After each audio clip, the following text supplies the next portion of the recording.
Veiðisvæðið, það nær hérna frá Bjarnafossi og alveg hérna upp að Drögum. Þannig að þetta geysimikið svæði. Við erum stödd núna í Álftakróki sem hérna, sem svona sirka miðsvæðis. Og við ætlum að byrja á því að veiða núna í kringum Álftakrókinn. En svo ætlum við líka að veiða okkur alveg hérna niður að Helluvaði. Og ef að tími gefst til á 2 dögum, þá löpum við upp úr líka. Þetta gaman, við erum rosalega spenntir.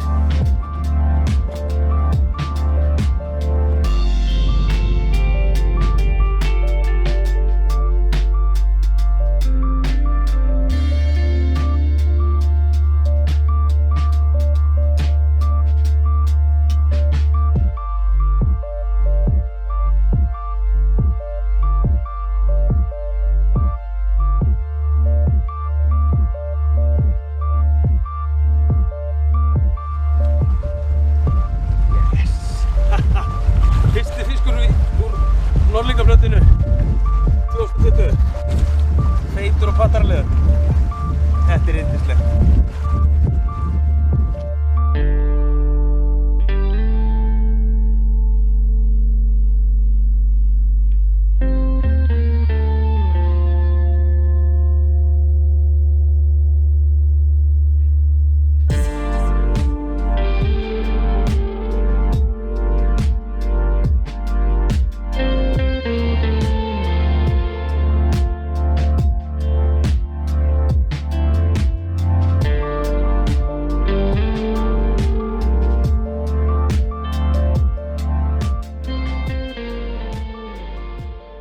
Komið sæl og blessuð og verið hjartanlega velkomin í Veiðifélagann. Í dag ætla ég að taka ykkur á framandi slóðir og alveg ofboðslega fallegt og skemmtilegt veiðisvæði sem að heitir, áin heitir Norðlingafljót og hluti af hjarta mínu slær þarna með ánni. Flestir þekkja kannski Norðlingafljótið fyrir laxveiði, að þarna var sem sagt fluttir, það voru hafbeitarlaxar fluttir upp eða fluttir upp í á. Og veiðisvæðið sem að laxveiðin fór fram var sem sagt neðan Bjarnafossar og niður. Veiðisvæðið sem við erum að tala um fyrir ofan Bjarnafoss og nær alveg upp að Drögum. Þegar við erum að tala um 30-35 km svæði og þannig að finna alveg ofboðslega mikið af fallegum bæði urriðum og bleikjum og þannig getur þú fengið góða stærðir, þú getur fengið yfirstærðir og skemmtilega við þetta er það að þú veist aldrei hvað þú ert að fara að fá. Þú getur fengið pundsur eða þú getur fengið 10-12 pundur eða þú getur fengið pundsbleiki, þú getur fengið 8 pundableiki. Þetta er opbóðslega fallega á og hingað til minni komin veiðifélagi dagsins, Stefán B. Jones, velkomin. Takk fyrir. Stefán, hann átti hana mjög skemmtilegan dag með mér í fyrrasumar og þess vegna fannst mér alveg bara borðlegit að hann myndi mæta hérna. Stefán, hann borðar ekkert kjöt, hann er svona nútíma maður, þannig að ég ákvaða að koma með fiskmeti til hans. Það er hérna, réttur dagsins er mjög exotískur, þetta er reykt loðna. Loðna er mjög vanmetin fæða á Íslandi, því miður, en við skulum bragða á þessu. Hérna, Steppi, fáðu þér eina. Þú mátt borða hausinn með, en hann er svolítið beinóttur. Það lítur vel út. Framandi fæða í búið fiskpartners. Já. Hvað segirðu? Er þetta reykt? Já, þú mátt geta hausinn með, sko. Það er ekkert sem að segja það megi ekki. Þetta er snilld. Þetta er gott. Ha? Hvar fyrstu þetta? Ég segi það ekki. Ég ætla ekki að segja hvað getið þetta. En ef þið viljið svona, þá get ég retta þessu á mjög góðu veðri. Sendið bara e-mail á info@fiskbarnið.com og hérna, það kostar 10.999 kílóið. Frí heimsending á höfuðborgarsvæðinu. Þetta er æðislegt. Þetta er æðislegt. Vá. Það er ógeðslega gott. Þetta er geggjað. En mann, þú kannski að prófa hérna nýta loðnu.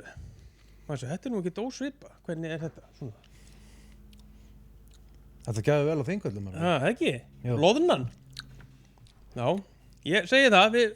Ég hvet ykkur til að nýta loðnuna og senda á okkur. Ég skal posta því og auglýsa loðnuna til sölu. En segðu mér, Stefán, nú, hvað, fórstu tvisvar eða þrisvar í fljótið í fyrra? Ég ætlaði að fara 3 ár. Já. En þá voru ekki aðstæður en að flóðu kom hana eða Já, það á það Hvað til sem að kakó? Já, það á það til, sérstaklega í byrjun tímabils þetta er ekki öll ár, en það er oft, sko, ef það eru mjög miklar leysingar, það á það til að leita jökulvatn í ána en það er nú yfirleitt bara, sko, fyrstu dagana og hérna, en ég lendi nú því hérna í fyrra, sem sagt, við opnum fljótið 15. júní og það var svona grænslik á henni og svo daginn eftir, hann var nú búinn kakó, ætlar að fá þið meira? Já, en hérna þegar hún verður kakó þá er það bara þannig, en þá hefur maður alla Arnarvatnsheiðina og það er ódýrt að kaupa veiðileyfi á Arnarvatnsheiðinni til þess að redda sér. En segðu okkur aðeins frá þinni upplifun, Stefán, að ánni. Ég hef bara væga sagt einn skemmtilegasta silungsveiði sem ég veit að mínu viti. Ég hef búin að prófa að veiða í Addaráni, sko. Já. Og hérna, ég hef alla tíð séð þessa á sem svona perlu. Já. Mikið vatn og hérna, og alveg ógæðislega mikið af veiðistöðum. Já. Það er eiginlega formekki þessar ár alveg frá hverju til eiginlega, myndi ég segja. Já, og líka karakterinn, sko, hún er svo fjölbreytt. Þú hefur breiður, þú hefur hylji, þú hefur strengi. Hún rennur í, sko, heiðarlendi og þetta er svona svo er þetta líka bara þú ert bara algjörlega einn með sjálfum þér sem er alveg þetta er kannski ekki galli en svona það er ekki, ég myndi segja ef að fólk ætlar að veiða þarna einhverju viti, það þarf að geta að labba það eins og verið heilsuhraust hérna því að þú ert bara komin upp á heiði og þú getur ekki keyrt upp á öllum veiðistöðum menn þurfa að labba. Nei, það eru bara nokkri staðir sem hægt er að keyra að set, basically, og svo bara labbar út frá þeim. Ég hef nú gert það nokkur sinnum, sko, við erum nú yfirleitt upp í Álftagrók sem er alveg einstaklega svona þægilegu skáli, alveg á bökkum árinnar og við höfum oft gert að fara á 2 bílum og þá leggjum við bara öðrum bílnum, skiljum við hann eftir, sko, við brúnna niður við gamla Helluva og svo löbbum við frá skálinu og niður og það er cirka 10-12 kilometra leið og bara góðu dagur og fullt af veiðistöðum. Já, það er ekkert slæmt aðgengi, þú veist, ef þú ert að labba, þú veist, þetta er bara meira svona in general, sko, ef þú horfir á þetta sem veiðisvæði þá er þetta, þú ert ekkert að parkera bílnum við ána eins og mörgum öðrum stöðum og þetta er líka bara þannig staður, þú ert bara í guðskrænni náttúru upp á heiði, þetta er svolítið unreal, sko, eins og í þessari ferð sem við fórum í, þarna hvað vorum við að opna þetta? Nei, þegar við fórum allavega, þegar ég fór með þér það var nú orðið held ég bara inn í Við vorum að opna ákveðið svæði, það var enginn búinn að fara það sem við fórum. Já, við fórum mjög ofarlega, við keyrðum sem sagt eiginlega nánast upp að Drögum og við veittum okkur alveg niður að Reykárós. Reyká er sem sagt á eða spræna sem rennur úr Reykjavatni og við fundum nú ekki mikið, sko, við fundum nú eiginlega engan fiskana þar sem að við draugin eða það sem við lögðum bílnum og ekki fyrir að við vorum komnir neðra að veiðist þar sem að Foss, þetta kallast klettur, það er til örnefni þannig að ég held að heiti klettur. Þar fundum við fiska og frá klett og niður að Reykjá þar fundum við töluvert af fiski og bara einhverja svakalustu bleikjur sem maður bara nokkuð tíma séð, sko. Þetta var bara Tjernobyl með hnakkaspiki, sko. Það var svo alvöru sviðakjarnir, sko, með svona alvöru hnakkaspiki. Það er alveg magnað, sko. Langkylurinn. Já, langkylurinn, gott nafn, við köllum hann langkylinn. Það ekki? Jú. Við náttúrulega vorum búin að strönsa þarna niður og kannski hugmyndafræðin í þessu var það að maður var með sjefanum í fiskpartners og það var að vera að prófa alla hilli og alla veiðistæði og við fórum svolítið hratt yfir þetta. Svona scouting eins og Amerikanin kallar það. Já, og hérna var mjög gaman að fylgjast með Kristjáni veiða þarna alveg hægri vinstri en svo komum við á þessum stað, við vorum náttúrulega búin að setja einhverja fiska þarna en svo komum við á stað sem að leit bara alls ekkert út fyrir að vera veiðilegur staður. Það er bara langur, hægur, svona ómerkilegur staður. Og ég meina, einhver myndi detta í huga að í svona silungsveiði að vera með hérna, eins og fyrir bleikju að vera með, þú veist, einhverja nymfur og púpur, sko. En hérna, og þetta byrjar henni þannig að Kristján setur í bleikju og hérna, missir hana. Já, svakalegt dýr, sko. Og þetta var bara eins og krókudill Já. Ég alveg tala, þetta var bara unreal sko. Og ég hugsaði bara mér, ég horfði á hann veiðistað, ég svo byrju, þetta að gerast á svona veiðistað? Og hann veður aðeins lengra úti og kastar og setur í bleikju, landarinni og það var einhver, ég veit ekki hvað hann var stór sko. Það er til myndir af þessu, ekki? Já, 5-6 pund, eitthvað svo lýs. Já, og svo bara var svona upp á eitthvað svona 1,5 tími, það sem að það var bara fiskur á og það var bara líf allan tíman. Ég held að við höfum tekið þarna bara á þessum stað einhverja 12 fiska eða eitthvað álíka sko. Það var eitthvað svo lýs og var og alveg sko ábyggilega slagaði 8 pund staðista bleikjan. Þetta var svona, já, það var svona eitt af þessum momentum, alveg ótrúlegt. Ótrúlegt. Já. En svo löbbuðum við nú, já, löbbuðum við þaðan og niður að Reykáni, við fengum nú einhverja fiska hana á leiðinni. Já, fengum fullt af tökum og hérna. En þetta er nú oft þannig sko að þegar maður er að veiða hérna núlíkafljóti og sérstaklega svona þegar maður er að skáta hana eins og maður segir, þá er maður bara með streamer og maður er eiginlega bara basically á hlaupum og maður er að leita veiðistöðum, en núna er ég búinn að finna veiðistæði og nú getur maður að fara að gefa sér meiri tíma á hverjum stað og púpa þá en þetta er eiginlega þannig maður þarf að, sko ef maður fer hann upp yfir eins og núna þegar maður er búinn að fara og skáta með streamer og svona og búinn að finna fiskana og svo kemur hann í seinna skipti, þá maður bara ákveð, ok, í dag ætla ég að þennan veiðistað og þennan veiðistað, já, annars ertu bara að hlaupa allan daginn. Já. Þetta er svolítið þannig. Algjörlega, ég meina, og líka, þú veist, þetta er engin spræna, sko. Nei. Og þetta er alveg þannig staður að ef maður menn bara vilja ekkert vera að labba mikið, þú þarft ekki að labba mikið.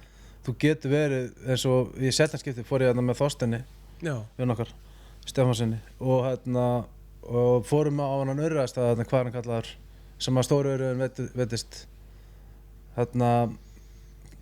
Já, hérna, Beygjubrúnin fyrir ofan fossinn. Já, þeir eru að skýra þetta einhverju fallegu. Já.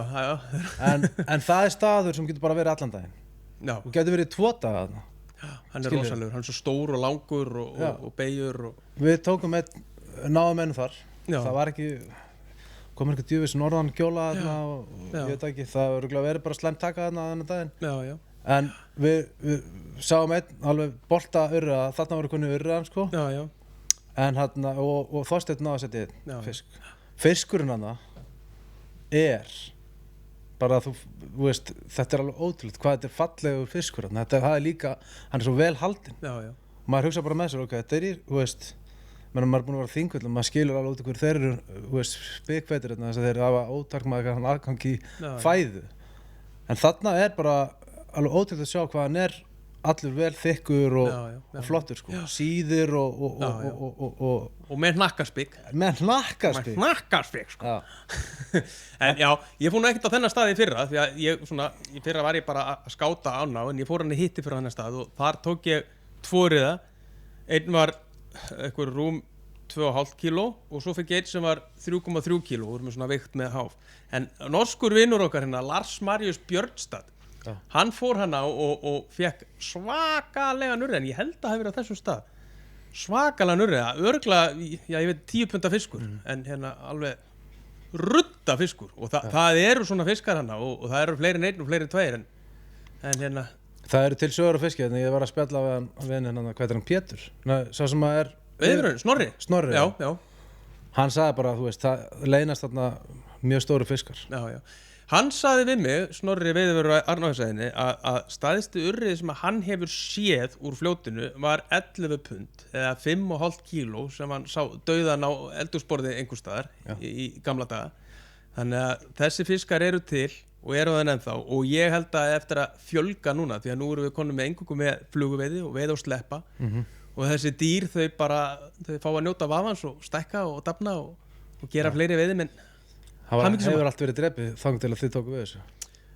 Ég bara þori ekki að fara með það en ég er með svona grunn af það að það hefur verið tekið óhól úr þessu á þess að ég viti nokkuð um það.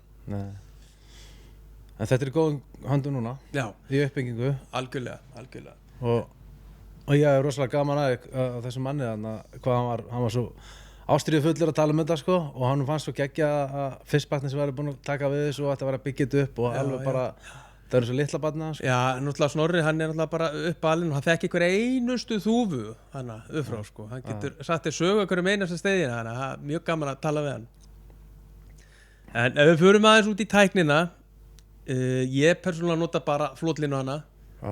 og þegar ég er að skáta svona þá er ég bara með flotlínu og ég er vild með einhverja þyngda straumflugur, ég er nú ekki með allt það sem ég verið að nota hana, en það er bara þetta klassíska Black Ghost, ég verið að nota Rektor líka og Dentist, einhverja svona bara basic, venjulega flugur, cirka svona góða stangalengd í teipirhandtaum og svo bara hleyp ég yfir og strippa yfir heilina en svo ef að eins og ég fyrra þá fór ég í einhverja staði sem ég hef búin að finna í hitti fyrra og þá fór ég bara með tökuvara og púpur og þá var ég að nota mikið svona, ég var að nota bössera svona litla sæta bössera og einhverja svona alls konar bara pheasant tail, þessi gaf mér rosalega vel, ég er einn bleikjuhylur rétt fyrir nýjan áltakrók sem ég notaði þess á.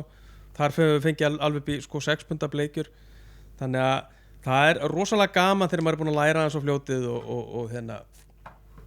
og maður getur farið að púpa. Þurrfluguveiði, ég hef bara voðalega lítið séð fisk í yfirborðinu hana. Ég hef séð fisk í yfirborðinu en ég hef voðalega lítið séð að vera eitthvað að velta sér í yfirborðinu, þannig að Ég er alveg vissum að þegar við fórum hana manstu upp yfir, ef við hefum ekki verið að drífa okkur svona mikið og við hefum prófað þurrflugu þá hefði það gefið. Alveg það var svo mikið að fluga þarna. Já, alveg örugglega. En ég get alveg sagt þetta, ástæðan fyrir því að ég gaf þessum stað svona góðan gaum var svo að ég sá fisk head and taila hana.